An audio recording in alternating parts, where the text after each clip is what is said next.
Nightdoves, pilot episode by Matthew J. Lloyd. Interior, London hotel room, 1856, evening. It is dark in the rundown hotel room, the only light coming from a dim lamp illuminating the dirty mirror on the dressing table. Sat on the unmade bed is Michelle, a pretty 17-year-old French girl. She is dressed in a cheap nightgown and looks out of the window, waiting until it is night. Eventually, she sighs and starts to get dressed, putting on provocative underwear underneath her raggedy dress. We only get glimpses of what she pulls on, never fully seeing her body. Once she is dressed, she sits in front of the mirror and stares at herself with a look of loathing. Her skin is pale and she looks incredibly tired, as though she has been very ill recently. Michelle starts applying makeup, blushing her cheeks and brightening her lips until she looks ready for a night on the streets. With one last glare at her reflection, she stands up, grabs a large, heavy-looking bag, and exits the room. Exterior, London streets, nighttime. Michelle walks quickly through the shaded back alleys of London's Haymarket area. Already, the streets are filled with prostitutes and drunkards, but she pushes past them.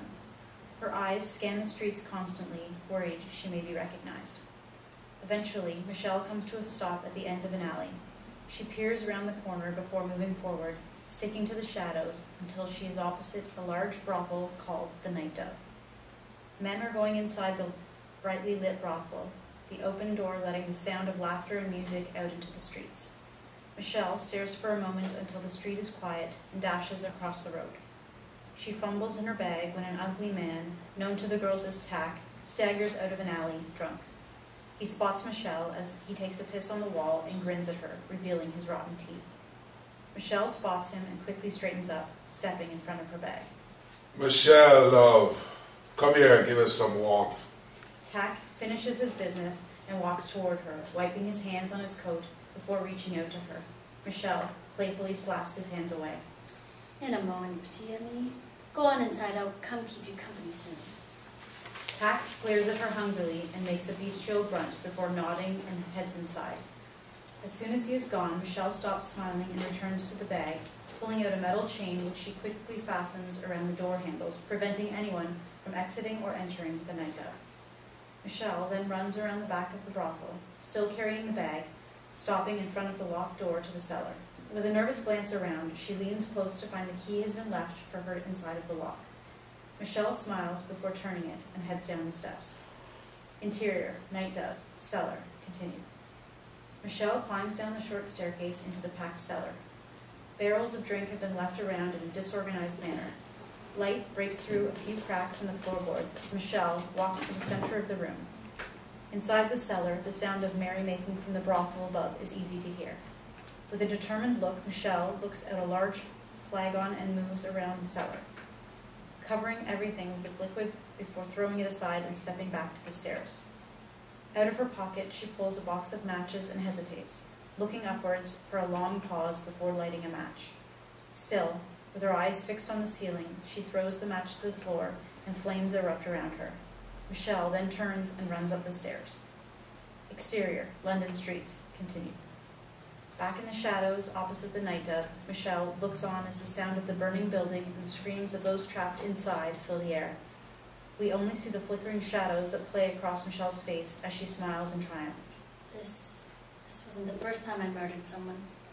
The scene fades as the sound continues before cutting to the series title, Nightdoves. Interior, Michelle's bedroom, 1854, morning. 2 years earlier in rural France, Michelle is asleep in her bed, hidden under the duvet in her small, clean bedroom.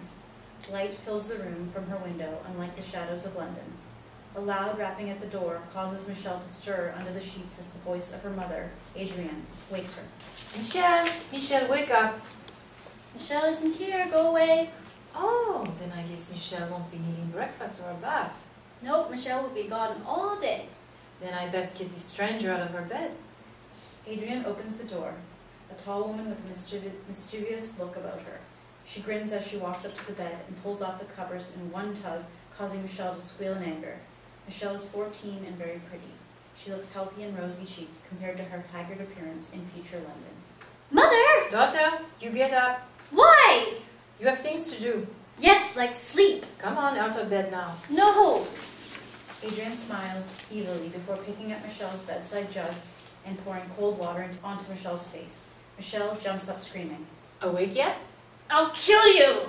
Adrienne runs out of the room laughing as Michelle falls out of bed and races after her, just as Yanou, her father, peers around the corner. Yanou is a stocky man with gray in his hair and the same rosy cheeks as Michelle. What's all this racket? If we had any guests, they'd be wide awake and terrified out of their minds. He is interrupted as Michelle pushes past him. Out of my way, father! I'm going to drown you for that! Okay then, I won't get in your way. Good morning, Michelle. Nice to see you up early today. Michelle, who has rushed off screen, screams in anger at his words, causing Yanou to laugh and shake his head before leaving the room.